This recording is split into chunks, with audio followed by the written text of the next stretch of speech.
নমস্কাৰ সকলোকে স্বাগতম জনাইছো অন্য এক নতুন ভিডিঅ'ত। এইটো ভিডিঅ'ত তোমালোকক কম যে তোমালোকে যদি বাবু আঁচনিৰ কাৰণে অনলাইন আবেদন কৰিম বুলি ভাবিছা কেনেকৈ তোমালোকে আবেদন কৰিবা স্টেপ বাই স্টেপ তোমালোকক দেখুৱাই দিম। যদিও এইটো এটা ডেমো ভিডিঅ' হয় স্টেপছ কেইটা তোমালোকক দেখুৱাই দিম।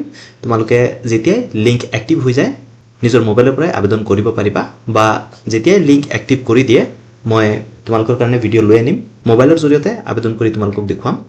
এতিয়া স্টেপছ কেইটা তোমালোকে চাই লোৱা। তো প্ৰথমতে গুগল ক্ৰোমটো ওপেন কৰি ল'বা। তাৰ পিছত সাৰ্চ বাৰত টাইপ কৰি দিবা সমৰ্থ AHESP আসাম বুলি। তাৰ পিছত যদি এটো সাৰ্চ কৰি দিয়া সাৰ্চ কৰিলে তোমালোকে এনেকুৱা এখন ইন্টাৰফেস পাবা।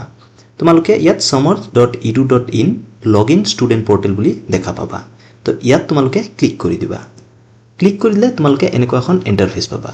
এতিয়া কৈ দিও যে যিসমূহ ছাত্ৰই এবাৰ নতুনকৈ এডমিশন লৈছে সিহঁতে ৰেজিষ্ট্ৰেচন কৰিব লাগিব আৰু যিসমূহ ছাত্ৰই থাৰ্ড সেম বা ফিফথ সেম যদিও হয় আৰু সিহঁতে যদি ৰেজিষ্ট্ৰেচন কৰা নাছিল আগত তেনে ক্ষেত্ৰতো সিহঁতে ৰেজিষ্ট্ৰেচন কৰিব লাগিব। আৰু এই পোৰ্টেলত যিসমূহে ৰেজিষ্ট্ৰেচন অলৰেডি কৰিছে অৰ্থাৎ থাৰ্ড সেমিষ্টাৰ বা ফিফথ সেমিষ্টাৰৰ যি ছাত্ৰই ৰেজিষ্টাৰ কৰি থৈছে অলৰেডি সিহঁতৰ ৰেজিষ্টাৰ কৰিব নালাগে, সিহঁতে লগইন কৰিলেও হ'ব। ইয়াত তোমালোকে চাব পাৰা যে লগইন কেনেকৈ কৰিব লাগিব। এনৰোলমেণ্ট নম্বৰটো তোমালোকে দিবা, তাৰ পিছত তোমালোকৰ পাছৱৰ্ডটো ইয়াত দিবা আৰু ইয়াত ক্যাপচাটো ভৰাই তোমালোকে লগইনত ক্লিক কৰি দিব লাগিব। আৰু যিসমূহ ছাত্ৰই ৰেজিষ্ট্ৰেচন কৰা নাই ফাৰ্ষ্ট ইয়াৰে হওক থাৰ্ড সেমে হওক বা ফিফথ সেমে হওক যদি ৰেজিষ্ট্ৰেচন কৰা নাছিল আগত তেনে ক্ষেত্ৰত তোমালোকে ৰেজিষ্টাৰত ক্লিক কৰি দিবা। তো ক্লিক কৰি দিয়াৰ পিছত তোমালোকে এনেকুৱা এখন ইন্টাৰফেস পাবা।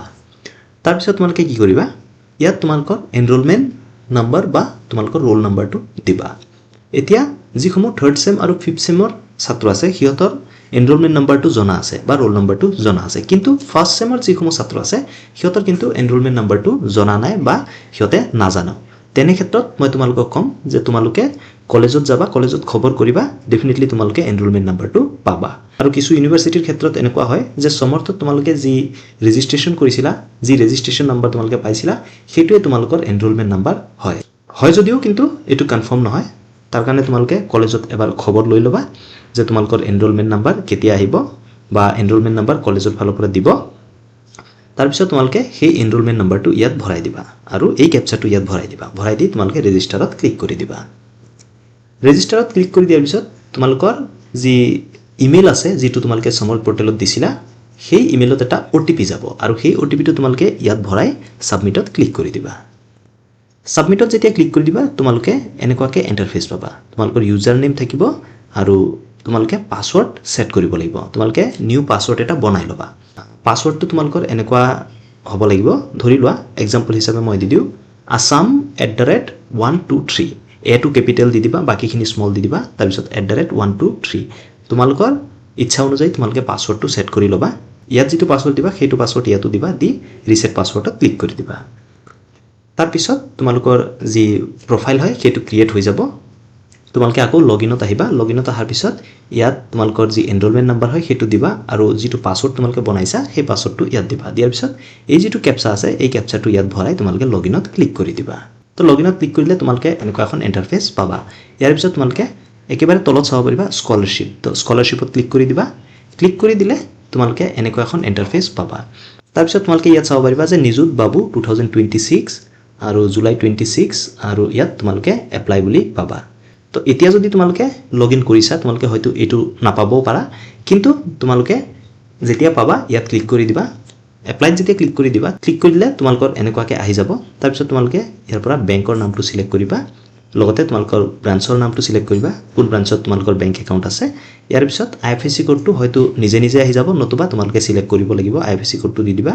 ইয়াৰ পিছত account holder name as per আধাৰৰ মতে তোমাৰ যি নাম হয় সেইটো তোমালোকে ইয়াত দি দিবা।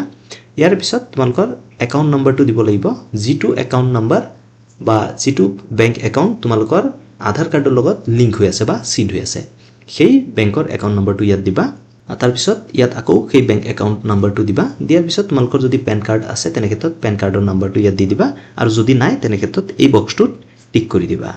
ইয়াৰ পিছত তোমালোকে স্কলাৰশ্বিপ এপ্লিকেশ্যন ডিটেইলছ দিব লাগিব। তো ডিগ্ৰীটো তোমালোকে সিলেক্ট কৰিব লাগিব। ইয়াত ক্লিক কৰিলে তোমালোকে under graduate, post graduate, BEd বা পলিটেকনিক পাবা।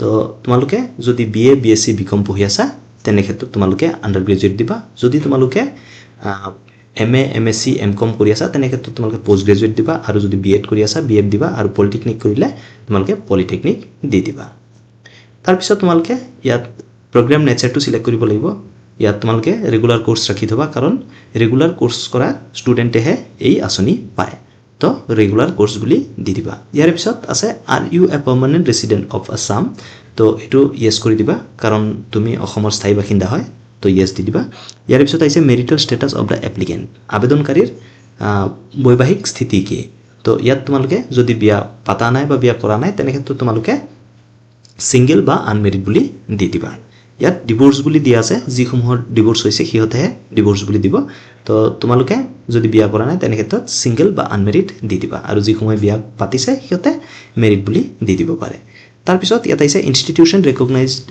ট্ৰি সাৰ্ভিস তো এটো ইয়েস বুলি ৰাখি দিবা আৰু ৰিলিজিয়ন অফ দা এপ্লিকেন্ট তো আবেদনকাৰীৰ ধৰ্ম কি হয় হেতু তোমালোকে ইয়াত ক্লিক কৰিলে পাই যাবা হিন্দু হলে হিন্দু দি দিবা মুসলিম হলে মুসলিম দি দিবা যিটো ধৰ্মৰ হয় তোমালোকে হেতু ধৰ্ম দি দিবা ইয়াৰ পিছত তোমালোকৰ ৰেসিডেন্ট এৰিয়া টাইপটো আহিব ইয়াত যেতিয়া তোমালোকে ক্লিক কৰি দিবা দুটা অপচন পাবা ৰুৰেল আৰু আৰবান যদি তুমি গাঁও অঞ্চলৰ পৰা হয় তেনে ক্ষেত্ৰত ৰুৰেল দিবা আৰু যদি চহৰীয়া অঞ্চলৰ হয় তেনে ক্ষেত্ৰত আৰবান দি দিবা ইয়াৰ পিছত তোমালোকে ইয়াত gram panchayat village council development committee and ward তো তোমালোকে যদি গাঁও অঞ্চলৰ হয় তেনে ক্ষেত্ৰত তোমালোকে গ্ৰাম পঞ্চায়ত দি দিবা যদি তোমালোকে টাউনৰ হয় বা ৱাৰ্ডৰ অন্তৰ্গত হয় তেনে ক্ষেত্ৰত হেতু তোমালোকে দি দিবা ইয়াৰ পিছত আহিছে ভিলেজ অৰ টাউন অৰ সিটি তো ইয়াত যেতিয়া ক্লিক কৰি দিবা তোমালোকৰ ভিলেজ যদি হয় হে ভিলেজটো দি দিবা টাউন হলে টাউন দি দিবা সিটি হলে সিটি দি দিবা ইয়াৰ পিছত এপ্লিকেন্ট ডিস্ট্ৰিক্ট তো ইয়াত তোমালোকৰ নিজৰ জিলাৰ নামটো দি দিবা দি দিয়াৰ পিছত তোমালোকৰ যি ব্লকৰ নাম হয় হেতু তোমালোকে ইয়াত লিখি দিব লাগিব ব্লক নেম তোমালোকৰ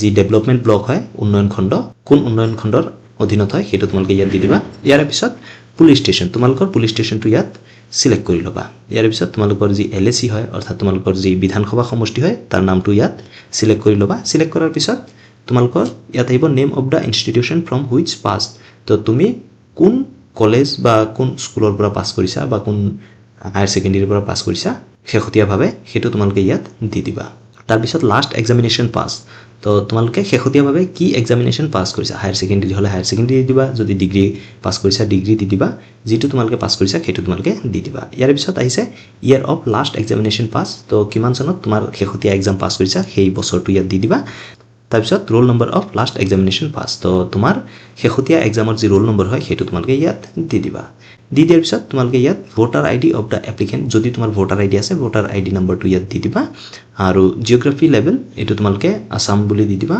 তাৰ পিছত ইয়াত আছে are you a recipient of doctor Banikanta merit award যদি তোমালোকে স্কুটি পাইছিলা তেনে ক্ষেত্ৰত টিএস দি দিবা যদি নাই পোৱা তেনে ক্ষেত্ৰত নো বুলি দি দিবা তাৰ পিছত একেবাৰে শেষত তোমালোকে এই অপচনটো পাবা ইয়াত তোমালোকে ক্লিক কৰি তোমালোকৰ যি বেংকৰ পাসবুক হয় হেতু আপলোড কৰি দিবা যদি আপলোড হয় তোমালোকে কাখত দেখা পাবা তাৰ পিছত এই গুটেই কিটা বক্সত টিক কৰি দিবা এই যি কিটা বক্স আছে গুটেই কিটা বক্সত টিক কৰি দিবা টিক কৰি দি সেভ এণ্ড নেক্সটত ক্লিক কৰি দিবা ক্লিক কৰি দিলে তোমাৰ যি প্ৰিভিউ পেজ হয় হেতু এনেকৈ আহি যাব তোমালোকে চাই লবা যে গুটেইখিনি ডিটেইলছ ঠিক আছে নে নাই যদি ঠিক আছে তোমালোকে সাবমিটত ক্লিক কৰি দিবা যদি কিবা ভুল আছে এডিটত ক্লিক কৰি কাৰেক্ট কৰি লবা যদি ঠিক আছে সাবমিটত ক্লিক কৰি দিবা সাবমিটত ক্লিক কৰি দিলে অটোমেটিক ৰিডাইৰেক্ট হৈ DITEC পোৰ্টেললৈ তোমাক লৈ যাব তাৰ পিছত কি কৰিবা ইয়াত তোমালোকে আধাৰ নম্বৰটো দিব লাগিব আধাৰ নম্বৰটো দি সেন্ড OTP যেতিয়া ক্লিক কৰি দিবা তোমালোকৰ আধাৰৰ লগত লিংক থকা যেটো মোবাইল নম্বৰ আছে তাত OTP যাব সেই OTP টো তোমালোকে ইয়াত ভৰাই দিবা ভৰাই দিয়াৰ পিছত ভেৰিফাই এণ্ড কন্টিনিউত ক্লিক কৰি দিবা